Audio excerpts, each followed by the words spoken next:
Major funding for these broadcasts has been provided by grants from Madison Realty Capital, New York Community Bank, M&T Bank, AmTrust Title, Customers Bank, Ariel Property Advisors, Capital One Bank, Sterling National Bank, Marks Paneth LLP, Meridian Capital Group. Additional funding has been provided by grants from Amarant Bank, AVR Realty Company, Bank of America Merrill Lynch, Briarwood Organization, B6 Real Estate Advisors, CBRE, Chase Commercial Term Lending, Chase Mortgage Lending, Citizens Bank, Collins Building Services, CPEX Real Estate Services, Douglaston Development Levine Builders, Flushing Bank, Friedman LLP, Handro Properties Handler Real Estate Organization, Hodges Ward Elliott INC, Investors Bank, James D. Kuhn Real Estate Institute at Syracuse University, John Casamatidis Red Apple Group, Kilroy Architectural Windows, Matone Group, Newmark Knight Frank, Optimum Window Manufacturing Corp., People's United Bank, Rockefeller Group, Rosewood Realty Group, RPW Group, SJP Properties, Stonehenge NYC, TD Bank, Terra CRG, the Merringore Family Foundation, and these friends.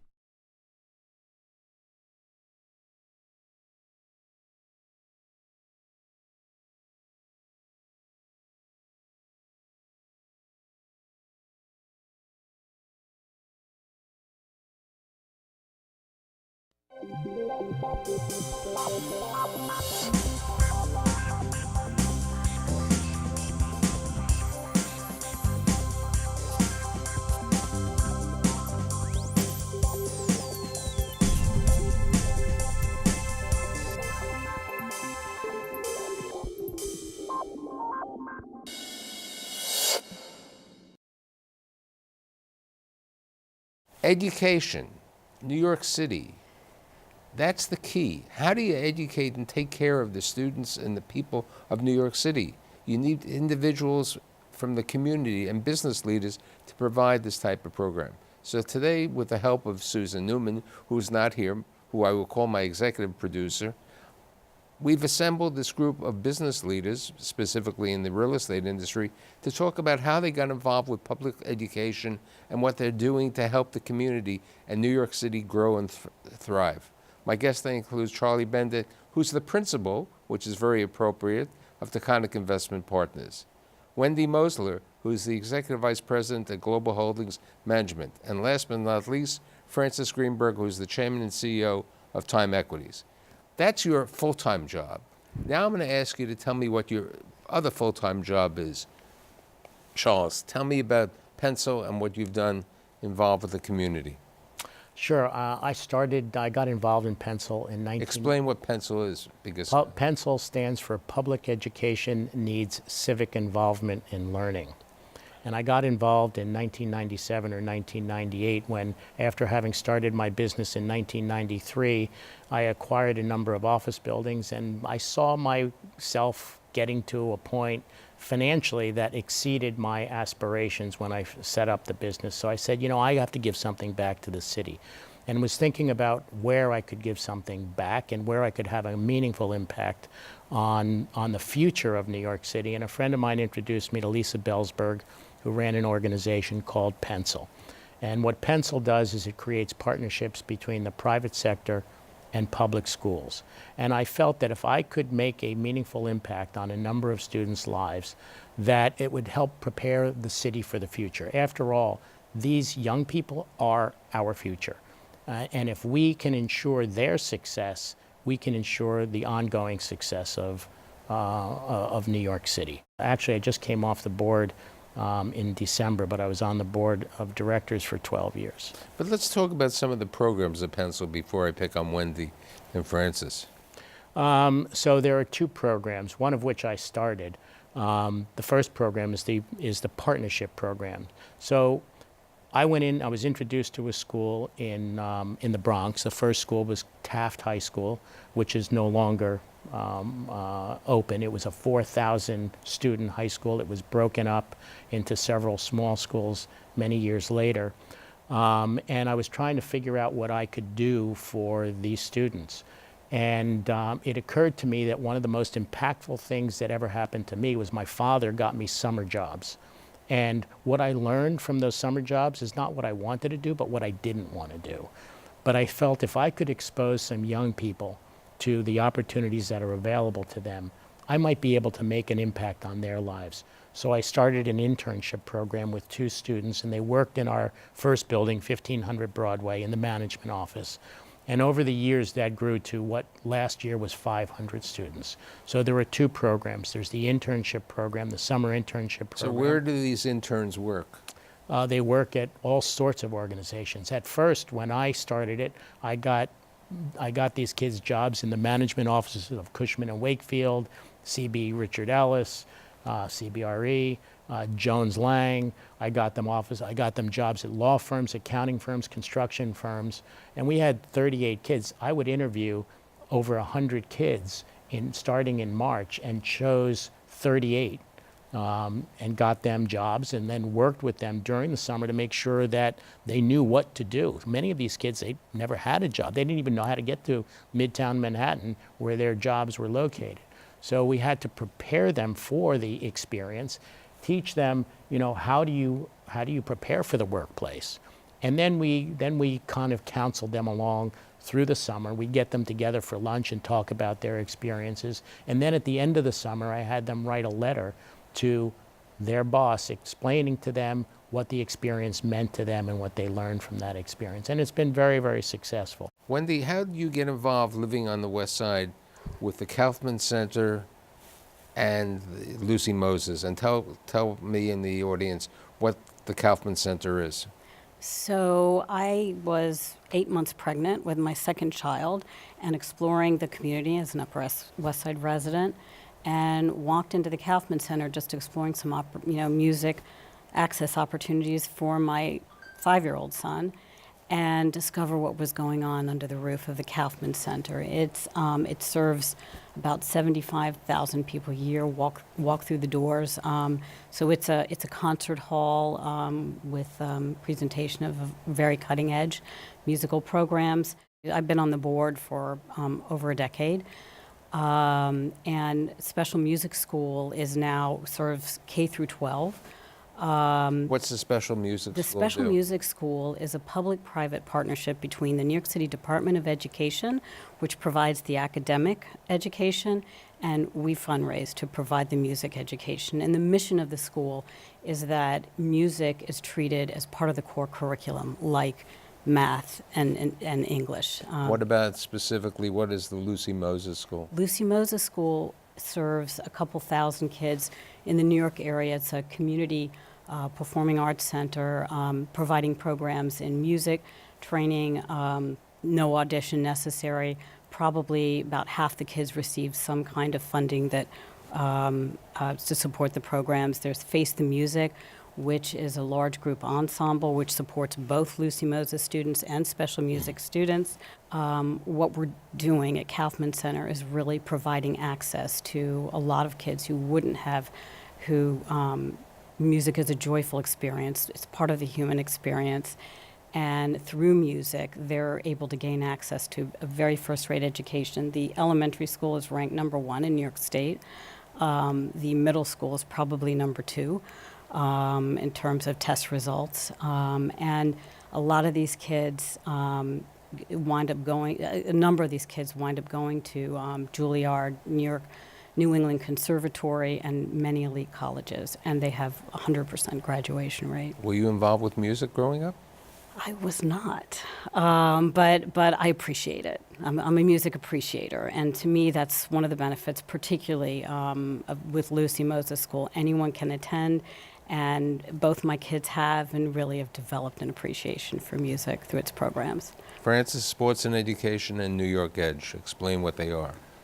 So New York Edge partners primarily with at-risk schools, but we're in somewhere between 125 and 150 schools now, with the Board of Education to provide after-school enrichment programming.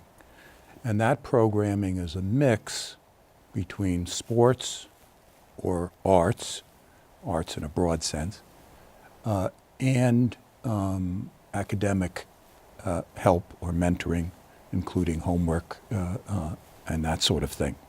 So it's a sort of 50-50 program that encourages the kids to develop their academic skills, but at the same time gives them a place to be after school. This is an after-school program. Yes. Okay. Your program is during school and full-time. So special music school occurs during the day, except for summertime.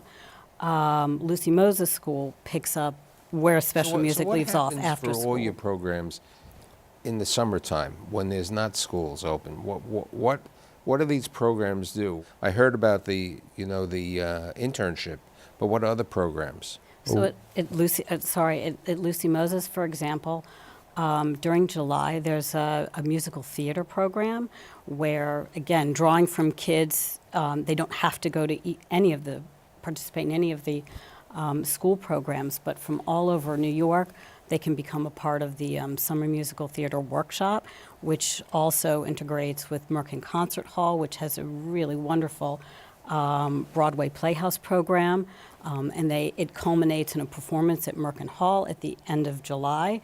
And then in August, and this is something I'm very proud of, I was, and as a board member, I was able to really jumpstart and be a catalyst for the second program, which is a summer music string fest, where we recruited, let's say, the Harlem Quartet, basically helps teach the kids along with the faculty at the school, and it's an opportunity for the kids to come play music together in a camp, and it also culminates in a performance mid-August. So there's not a time when that building Francis? isn't full. We run major summer programs. I think we have 25 to 35,000 children. It's sports and arts. So it's the same mix of programming that we provide all year long, but it's provided in a summer context and a fuller schedule, and goes on and throughout the boroughs in all of the communities. We were talking earlier with Charlie on the Truman program, and I also want to talk about what you're doing in the Lower East Side with Essex Crossing in general, because I think it's especially with these people who are homeless, the kids who are homeless. Well, my second school, the first one I got involved with was Taft High School. And then once I started this internship program, the principal of Truman High School, which is in Co-op City, wanted someone to help start an internship program for her students. So they asked me if I would mind partnering with Truman High School, which I did. While we got some of her students summer jobs, as a matter of fact, one person who started with us as a summer intern now works for us full-time as a leasing manager, overseeing the leasing for 2,000 apartments in the Bronx. We started a number of other programs. The school was blessed by having unbelievable facilities. It was built as part of Co-op City, and I guess that was the great utopian society that founded the development of Co-op City. And Truman High School had unbelievable facilities. They had a planetarium, they had a TV studio, a radio studio, they had swimming pools, diving pools, but none of it was being used. And she said, we need to create opportunities for our young people using these facilities. So I helped introduce her. I mean, I don't know the television studio business. Maybe by being here I can learn something about it. But I connected her with CBS TV, and they helped revitalize the studio. I connected her with the New York City Planetarium, the Hayden well, no longer called the Hayden, it's a Rose Planetarium. And they developed programs not only during the day, but weekend programs in the planetarium. I introduced her to someone who ran a catering business, and they created a culinary program and gave them the supplies they needed to start. Was that my buddy, Mr. Newman? That's right, Mr. Newman. Yep, Paul Newman, actually. Not the Paul Newman Right. that was a race car driver and actor, but a different Paul Newman. And they did a culinary program, and it really engaged students. Attendance went up, student outcomes improved. So it was fulfilling for me to see that the impact that we were having on student outcomes was quite significant, and for her as well. And as a result of that, it was one of the few large schools that was not broken up, because they demonstrated that they could succeed in improving attendance in the school and outcomes. Is there an involvement with New York Edge and schools like Truman today?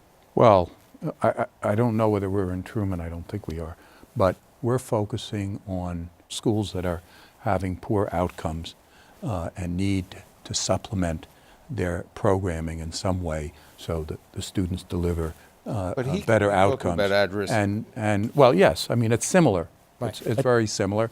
We have a major component of children of homeless families. So we deal with the same demographic that you were describing. So how do you do the outreach to the homeless? Well, there are a couple of, first of all, the schools know these programs are available for their students. So it's making the caregivers aware of the fact that there are these opportunities. But more importantly, and here's the connection between the real estate industry and these programs. These programs are in the communities where we own real estate, where we own apartment buildings. And there are opportunities to connect the students, the families that are residing in those apartment buildings with these programs. So we were working with New York Edge. We have some properties in the Bronx, and trying to develop a relationship between schools and finding the schools that are in those neighborhoods that offer the program. Under the zoning, in many of the housing of buildings in different parts of the city, you have to build community facilities. So are any of these community facilities being utilized specifically for Pencil or New York Edge, or even an outreach program for the Lucy Moses program? So we do have, for example, one example is for the Suzuki program. The Suzuki program, with many instruments, either cello, violin, and other instruments. We do specific outreach in the immediate community to Amsterdam Houses, which is a couple blocks away from the center. We go and recruit kids and give them full scholarships for music training, as one example. I think we also think it's very important to be a part of the community. Our kids who are involved in Face the Music, which plays music, they play at Lincoln Center. They go into some of the senior living facilities in the area and do large group concerts and provide culture to the community. So there's all kinds of outreach going on in the smaller community in the Upper West Side, and also to the larger community of New York, where they perform in many So now let's venues. go to the Lower East Side. So taking the Pencil program, the partnership program, to a new level, we're developing a community on the Lower East Side. Well, we have a responsibility to not just build real estate, but to make that real estate, make that project part of the fabric of the community. And one of the important parts of that community are the schools. So we have partnered with District 1, which is the district within which Essex Crossing is located, and with the superintendent there. Her name is Carrie Chan, very energetic, very optimistic woman who reached out to us to try to develop programs to give her kids opportunities or open their eyes to the opportunities that are available to them. And this is just in elementary and middle school. So we are partnering with District 1. We're starting off with an after-school program with 4 schools. One of the schools, PSMS 188, is right across the street from a homeless shelter. And in fact, 60% of the students at MSPS 188 are residents in that homeless shelter. And so the after-school program will introduce them to health and wellness, to arts, because there are a lot of art galleries down on the Lower East Side, and we're partnering with them. We're partnering with Trader Joe's, with Regal Theaters, with the International Center for Photography, to develop different programs to open the students' eyes to the opportunities that are available to them, but also, interestingly, to help them understand the history of their own neighborhood. Because we're making an impact on that neighborhood, I think it's important for the students to understand what that neighborhood was all about, so they take an interest in their own neighborhood. So we have all of these different programs that we're starting. Each will be a 4-week program, and then we'll have a new 4-week program. We're also involving our architects and engineers to talk about what they do and show the students, what an architect does. What does an engineer do? What skills do you need to be an architect? How were you inspired to become an architect or an engineer or a contractor? It's all about opening eyes, transforming kids' visions about what's available to them. We have a similar program. We bring speakers to all of our schools from a variety of professional and backgrounds, and just tell the kids about what they're doing to do a very similar thing. So I think there are parallels really between all of these programs.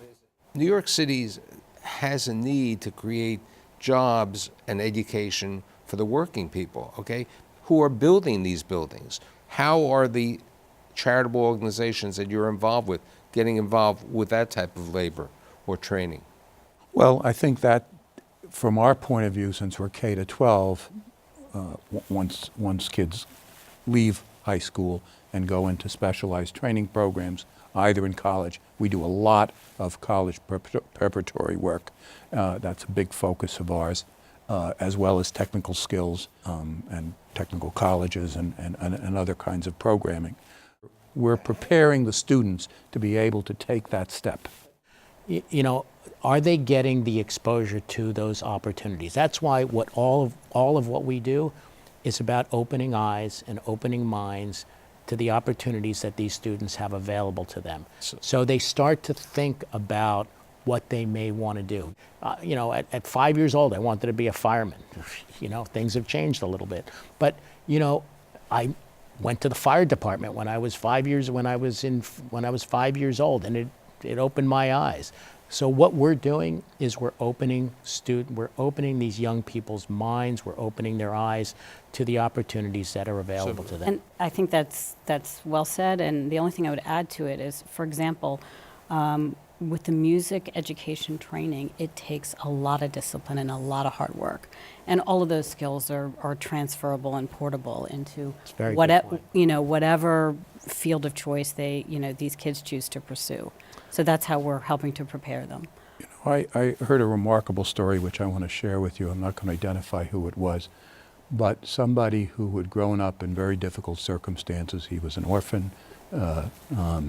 He more or less lived out of a car with his mother or his adopted mother for several years, and then went through a very difficult period as a teenager and gang life and about every possible problem that you could imagine. And then he tells the story. He's now the CEO of one of the largest banks in Florida, and he's been chairman of the hospital, the university. I mean, this is somebody of an outstanding merit. And he tells a story that when he was about 17 or something and his life was going to waste, somehow something that a teacher had said to him 3 or 4 years before, that he's wasting his life, that he's just giving it away, finally rang true from him, and he left this gangs and other negative influences and began to climb back, got his GED, then he went to college, and then had this extraordinary career. So when you deal with poverty, which some of the populations we've been talking about, people go through a lot of trauma, and they don't progress in the way that some middle-class kids do. Not that middle-class kids don't have problems too, but it's a complicated path. And so where that education, where that important mentoring moment, where that important teacher intervention occurs and changes the lives of people, it doesn't always happen in the same way. But when it happens, it can be dramatic but I think and have a very important effect on word community. That you just emphasized is something that all three of the organizations have done: mentoring. Yes. Somebody is taking the interest in mentoring that person to the next step. That mentoring is what you got involved with, okay, initially with sports and education. That mentoring was, even though you were in the community, but you knew that there was a need. You, on public education, the mentoring was really important. How do we get people to to make an interest and make a contribution and help your organizations? I think it starts from us. It's our responsibility to inspire our kids, inspire those around us to care about the communities in which we live. We have a regular board and we have a junior board where we bring people, younger people, into the organization, into these programs to help perpetuate them. And I would invite anybody out there to contact me. We'd love to have their participation. Well, we all lead by example. And we, not only by setting an example of what we do, but to let people know that what we do is impactful and does make a difference. So we've introduced our partners at L&M and BFC at Essex Crossing to the schools in our neighborhood. And now more and more of their people are getting involved because they recognize that not only do we have a responsibility, but we can make an impact on the lives of these students. And I think people in the real estate industry intuitively understand that the people that are in our public schools, in our school system, whether it's public or private, they're the future of our city. And if we have an interest in the success of the city, we should take a very active interest in ensuring that those students have the tools that they need to succeed through school and then beyond. And I think if people follow the example of the three of you and the community, it'll be only great. I'd like to thank Charlie, Wendy, and Francis, and I'll see you next week. Thank you. Michael. Thank you, Michael.